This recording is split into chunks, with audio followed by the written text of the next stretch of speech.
Hi, everyone. Welcome back to Closing the Gap. We have something really special for you today. We're going to be interviewing Warren Dickson from Third Rock Hip Hop. He really dropped some knowledge during this interview, so we're really excited for you to listen to it and learn more about the work that he's doing. Yes, we absolutely love this conversation. Warren was so enlightening. He really combines in his work social, racial justice, wildlife conservation, the environment, the planet, education. And so all of these topics may not really seem to go hand in hand at first glance, but that's why his work is so important because he shows exactly why we should be keeping all of these in mind. And when you work for one of these, you can really work for all of them because they are just that connected. So thank you, Warren. We had a great time talking to you. We're super inspired by him, and we're definitely going to contribute to his work because, like I said, it's just that important. So we hope that you get inspired to contribute to his work as well. And have a listen. Enjoy.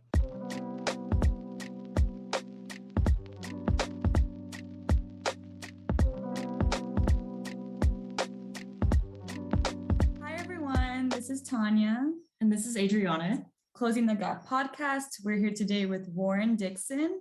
And a little bit about Warren, he was part of a If I Was Wild campaign, and he created a music video. And it's just comparing the oppression of people and animals in LA. But of course, this can be applied to other cities as well. And so that connection between environmental and human rights and justice. And Warren, we're so excited to have you today. Thank you for taking the time to talk with us. Please finish your introduction and tell us everything else that you're up to. I mean, you said a pretty good thing. So, I mean, hey, what is it to say? I'm from Watts, California. I'm a COO of a company called Third Rock Hip Hop, where we teach kids how to be more environmentally friendly, using entertainment as a way to teach. And yeah, an environmental justice activist, which kind of came on naturally. But hey, that's basically everything right now. That's great. Yeah, I love these projects that you're working on, the If I Was Wild campaign and the, like you said, Third Rock Hip Hop. They both really combine education, justice, how we relate to other species. And Absolutely. yeah. So my question is, what inspired you to make that connection? I feel like it's very rare run. I do think it's important. I just don't know if many people realize how connected we are with other species. So yeah, what got you into all this? Well, part of the credit goes to like being an artist, right? Because as an artist, you're always thinking metaphorically, and a lot of times you're really into your individuality, right? So I've always been someone because of that, because of my artistic side. I've always been someone that is very analytical, and I'm always looking for relatability because that's something that you use a lot of times in your art. And when I was kind of being introduced to what was going on with wildlife conservation and P22, as you can see on my shirt, P22, I was kind of like, at first, I was kind of thrown by how much empathy there was there compared to the empathy that was there for the people in the community, right? So the first thing I said when I went into this fundraiser with Beth Pratt over there at National Wildlife Federation. And, I'm hearing about this, and the architect that was working on the crossing, he tapped me. He was like, "Hey, you know why this lady is doing this fundraiser?" And he was like, "Because a mountain lion ate one of her goats." So I was like, why the hell would she want to do that? It didn't make any sense. And then another person asked a question right after that, and the lady was like, "If a mountain lion is attacking our pet, what can we do?" And I'm already assuming like, what can we do to get the mountain lion off? And she was like, "What can we do to protect the mountain lion?" And I was like, I told Beth, I was like, "Man, you white people are crazy, right?" And the next thing I told her was, I said, "Black people just want you to love them like you love mountain lions." And they never heard anything like that, but it was just me just speaking the truth. Yeah, I seen the empathy you have when you say, "How can we protect the attacker?" Right? I mean, there's empathy there. I mean, you're understanding what it means to be in the footsteps of not just the victim, but what is making this, a so-called attacker behave this. And I was like, yo, I really believe in like not separating causes, right? Because when you have these biases, I won't fight for what you believe in. I'll just focus on what's affecting my life. So this is kind of what made me do this. I was kind of like learning more and more about it. I started seeing myself in his story. I started seeing where it's like, okay, a way to bridge this gap is to probably show them that you have to care about something for real. Like if you care about wrong and right, then you should be able to see that there's a wrong and right here as well. But maybe I need to speak your language for you to see that. And that's what the whole concept of If I Was Wild was about. Wow, that's powerful. Yeah, and I like how you're pointing out that you have to go deeper, like, and see what the effects are, because it's so easy to blame one party. But are you Mm-hmm. really, by placing blame, are you really taking care of the entire issue at hand? Exactly. Yeah. That's what I try to avoid, because life is really a balance of accountability and self accountability, right? It's like I have to always understand as an individual, like when it comes to my life, I'm really trying to see what I have control over Mhm. and do what I can do about those things. And then what I don't have any control over, I accept it and work with that. But on the flip side, it doesn't mean that the ones that are treating me a certain way shouldn't be held accountable either. It's a balance. I'm not gonna blame everything on you, but what is you're doing is time to talk about. Yeah, certainly. And I do like your mountain lion t-shirt, by the way. Very cool. Thank you. You see what we did with them, right? Like what we did was we was like, we third rock hip hop first of all. So obviously what we're trying to do is make it where you can learn without having to go too far out of your zone that you're in. So you know how sometimes you play music for your kids in the car and you like, oh, I gotta play this song for my kids and she wanna hear this again. We try to make the music and the entertainment just sound like what we're listening to today anyway. And we do the same thing with our characters. So, P22 has like the tracker on his neck. But we was like, you know what? We want to create a P22 that is along the lines of our characters and tip it up a little bit. So instead of just the tracker, he has like a gold chain on. It's more like a necklace. So it's more of a fun thing instead of like, oh, we have this thing on this animal that's free. So we made it a little fun for the people. Yeah, and for the lion, he's all like, Mm-hmm. I don't have no regular tracker. I'm sure he appreciates it. Oh I mean, yeah. I know if I run into him, he's gonna be like, my boy, see what you did there. I was in that music video. Thanks for that, man. Yeah, for real. I do wonder what the reaction of like the kids, the parents, all these people you're working with Third Rock Hip Hop.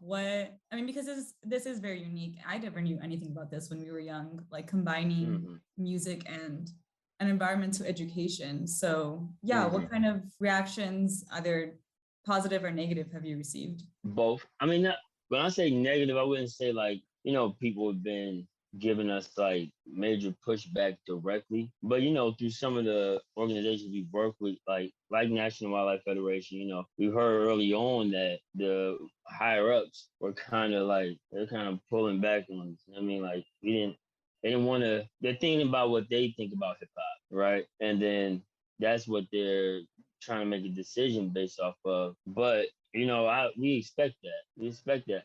Anything that you're trying to do that is outside of not just sound like that either, but like outside of like the norm or outside of group thinking, you're gonna seem like you're crazy, or it's gonna seem just like, oh, this is uncomfortable. And that's really, I feel like, how you know you're changing something, because that discomfort is necessary for change. So I kept working with Beth and I just kept telling her, like, I'm not pushing it on you guys. You know what I mean? I didn't even connect with Beth to do anything with them. It was just I was already working an event, and me and Beth became friends. And the pushback that comes from this is you can't do anything about that. You have to just be genuine with your actions, and then who it's for will accept it. Who it's not for, maybe they need to see other people accept it first. And ironically, though, it's like we've seen something similar to this. We just don't think about it. Like we all know Marvin Gaye's song "Mercy, Mercy Me," right? Like that is technically an environmental song. But we play that song all the time. You play it at a family function, you play it in the car, you play it all the time. And that's the same thing. This is just hip hop, and all music it has an educational element to it. So even if I'm speaking on relationship, right? I'm educating you on my experience in this relationship. Whether you look at that as education for yourself or not, you can learn from all of it. We just chose to make it about something that we all need to learn, which is the planet that you're going to be on to have these relationships and experiences. So hopefully you guys out there like it and accept it. We really do. And I really like the connection that you're making between hip hop and kind of the metaphors it has within the music. I mean, I love rap music, and Mm-hmm. I do resonate a lot with those messages. And Mm-hmm. I think people do need to kind of like dig deeper into the music and see what the artist is trying to express. And I Yeah. really like that you're making that connection there and putting your own story into it and bringing in Mm. the issues that you care about. I appreciate it. And be honest with you, it's all music. Like Yeah. my father, when we grew up, like my father, he wouldn't separate genres, right? So we listened to everything like it was just one genre. So the same way I'm listening to Tupac over here, like you would be annoyed if I put my playlist on shuffle. You would be annoyed. You'd be like, how is it going from Tupac to like Randy Travis country music, and then going from Randy Travis straight over to like Nat King Cole and Sinatra, and then One Direction. You know what I'm saying? No, literally, like it's all over the place. But we look at it like it's all one genre, which might be why I look at fighting for right and wrong like it's all one cause. Like instead of like, oh, I care about this because this is what I'm going. Like, no, I care about what you're going through. Because if you take the word your and you just take the Y out, now it's ours, right? Yeah. So Heck yes. You did bring up something interesting though, when you said the National Wildlife Federation was thinking about the stereotype around hip hop. Like, I yeah. completely agree, all music has a deeper message if you look into it more. But hip Mm, hop specifically has been, I guess you could say, looked down upon, or just, in mm-hmm, certain areas, it's not as accepted.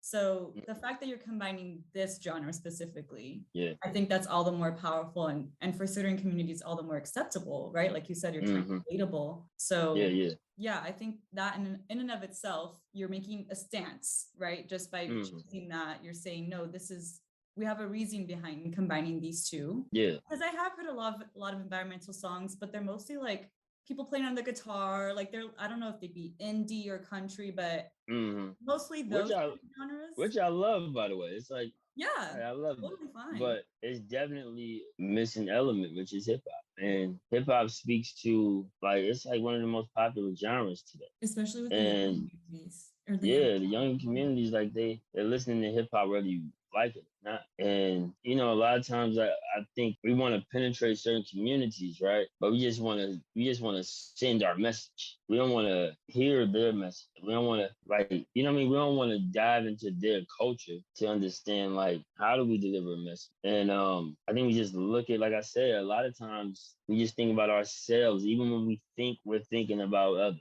Like you're thinking about yourself. You're thinking about what you find acceptable. And hip hop, I'm not gonna say it's always had like the greatest reputation, but it speaks to the people and it's speaking about experiences. And the reason why like we chose hip hop, one, we're artists in the hip hop community. But I look at it like whatever you feel took away the people, you now have to use that as a tool to bring the people back instead of trying to say like, oh well, we don't like that they're listening to rap, so let's make an R&B song to bring them back. Like it's not gonna happen. Like you need to say like, you know what?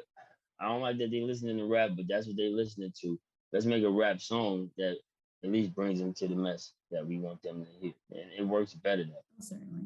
Yeah, because at the end of the day, it's all about trying to connect with people. And Yeah, I like that you're calling out that you need to kind of, speak their language. Don't be afraid yeah, to get out of your comfort zone and kind of like be more yeah. relatable. Yeah, I mean, everything we do is giving off an energy, right? For a certain group of people, you're representing in that energy. So even like if you just look at like you guys are women, right? Doing podcasting, like there's gonna be some women that want to get into podcasting that will look at you guys and say they're representing for us and they're making me feel like it is for me, right? And even just down to like your hairstyles, like all of that, like it's going to represent for a group of women that's going to be like, okay, yeah, I identify with her, and you'll be able to bring them into your world. So if we take our individualities and accept them, right, and do whatever we can to help that all come together, like you'll see, like yeah, it's nothing done out of genuineness is going to hurt cause, even if I'm doing it different. Yeah, celebrating differences. That's so important. And for me, hip hop, the combination is so cool too, because we're talking about environmental topics, which can be very distant from people in urban areas. So a lot of Mm-hmm. people that listen to that, in the city, in LA even, so many Yeah. rappers, so many hip hop artists come out of the city. And so Mm-hmm. representing not only the city, but also what's wrong with cities like this. I just Yeah. went to an event where we talked about how the tree canopy in places like low income areas of LA is Mm-hmm. hardly any, and it's so hot. On days where Yeah. it's hot, you need that shade. And Yeah. so things like that, the animals as well, the animals need that shade as well. Like you're making all these connections where you go to, Absolutely. Beverly Hills, Santa Monica, they got all the trees all over, all lined up. So Yeah. that just adds another reason why we need to educate Mm-hmm. people in these communities that really have been dealing with these disproportionate Absolutely. environmental injustices. Absolutely. And they don't know, like when you're unaware, right? You think things are just happening to you, right? You don't realize that there are ways to change these things, and some things might be happening for you, and they're just unaware of that. And even like you said, with like the need for trees, like I'm working with people like tree people to bring that there. But yeah, you have times where people say certain things like just thinking that it's just supposed to be. They think it just is, and I'm like, no, you can do something about this. And even in my music, like of course we have the environmental music, right? What I do is I try to make it where when I talk about subjects like this, it's not just in at a certain time or in a certain space, right? I'll talk about it when we're talking about Jordans. I don't care. I'll be like, hey, in the middle of us talking about Jordans, I'd be like, yeah, that's why. Well, and think about it, like the Jordans with the trees like this, trees like that. And they, it feels more natural to them. And I got this one song where I say, don't let me ruin your mood trying to inspire you. I'm just striking a match trying to put fire in you. If you made it to this line, I admire you for it. There's something special inside of you. I'm proud of you for it. I got a plan to put 4,000 trees in the city. I believe in something more. You should believe in it with. This ain't another song telling you to buy up the PJs. No, it's more for you on the other side of the freeway. They might have thought that I forgot about this rap, but I didn't. I just took a little time trying to build up a business. Environmental education company for the children. Might have stepped outside, but I'm back in the building. Ain't nothing special about me. I'm just making decisions. And as quick as we predicted, but I'm staying persistent. Might win, might lose, but ain't no way that we quit. Gotta change the whole world. It ain't no maybe with this, right? Let's see. But that's just on a regular song. It's not even an environmental song. So I make sure that the message is coming across as natural as possible with these people that I'm a part of. You know? Wow, honestly, it was so good. There You you go. I'm guys- I'm sorry too if I'm just like going, but I'm just passionate about what we're doing. yeah, it's all connected, as you said. Mm. So totally good. I think just, kind of to wrap things up, because you really did touch on a lot of topics. What do you think is a main message from all of your work? I mean, it could be hard to bring it down to one sentence, so feel free to elaborate. But yeah, I feel like you said all of these things are connected. There's so many things that you're advocating for. So what is one action or one thing you want listeners to really take away from today? I want them to take away. I just want them to believe in one genuineness. Genuineness is the one of the most important things, but it's one of the biggest things that we lack. Like you need to be more genuine and just know that empathy, right? I say relatability opens the door for empathy, and then empathy opens that door for change. That's you. If you look at a lot of our fights is because we don't see where we relate, even though we relate in more ways than than we are different. Like you walk when I walk. I smile, you smile. There's so much that we do have. And all of our relationships between each other from policing and everything is really just we have to find relatability. A white cop need to see me as a son, as a nephew, right? But if you can't do that because I don't have the same color skin as your nephew or your son, that's the problem. If you could look past the color and see like, yo, he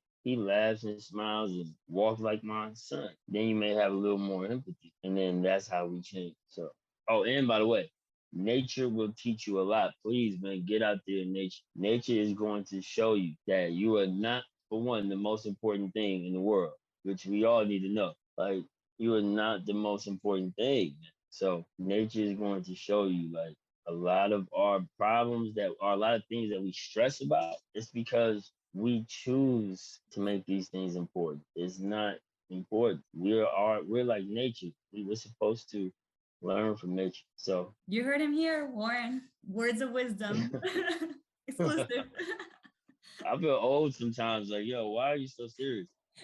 But I mean, it's super urgent. All these, huge issues that we have today, climate change, systemic racism, all these different things that you said collide. Yeah, by addressing one of those, we can really address all of them, as you're saying. So absolutely, totally get it. We really have to just keep talking about it, spreading awareness. right. And I appreciate it. yeah. So also, you already mentioned Third Rock Hip Hop, It Fells Wild campaign.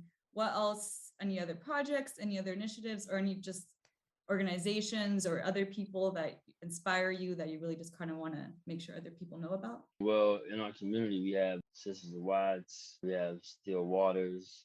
Like Sisters of Watts, they do a lot in the community. Still Waters is like a artist-based group where we collaborate a lot with ways to involve poetry and just writing those type of skills and all these different fights. So those are some of the groups I love working with. You guys know National Wildlife Federation, Sierra Club, work with LA County Beaches and Harbor. Hopefully, we'll be able to get our annual Earth Day event back up and running. By the way, groundbreaking for the wildlife crossing. All right, it's going down April 22nd. Ooh, almost. April 22nd on Earth Day. So that's a big deal. And where is So, yeah. that happening? Or across from It's going to happen over there by Liberty Canyon. Liberty Canyon.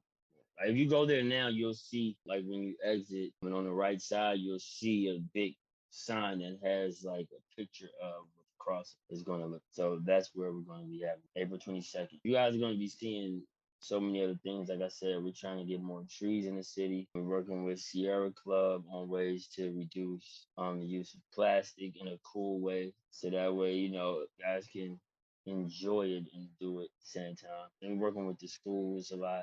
So you're going to be seeing a lot of us, hopefully. Oh, I'm sure.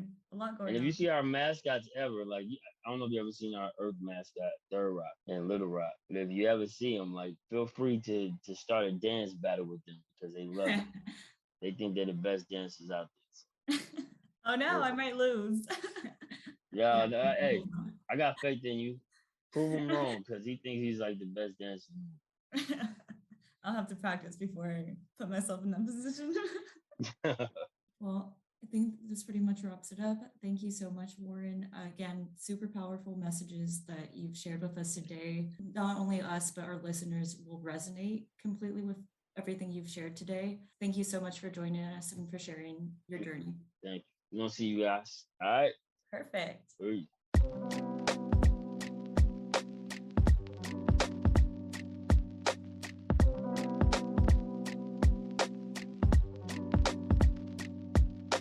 What I really appreciate about Warren is that he is inviting everyone else to be themselves, and he does that by exemplifying what it's like to be that, right? Like he, as you saw, is very chill, very laid back, just trying to give out the message, but not trying to force it on people because he wants people, as he said, to feel invited, to feel welcome. And that is so important when we talk about community, when we talk about healing for all of us, collective healing. We want people to feel joy as well. Like, yes, these can be really tough topics like policing. It can be very detrimental to people. But we also find spaces and find time for joy as well. And music, creativity, that is just amazing that we can find all these different emotions in the same space. And again, of course, just a reminder that this is for Earth Month. Every month is Earth Month, the place we call home. And these all really do go in line with how we treat the planet and other animals, other species. So thank you again, Warren. This was amazing. We loved having you, and we hope that all of you, our listeners, really enjoyed listening to him and what he has to say.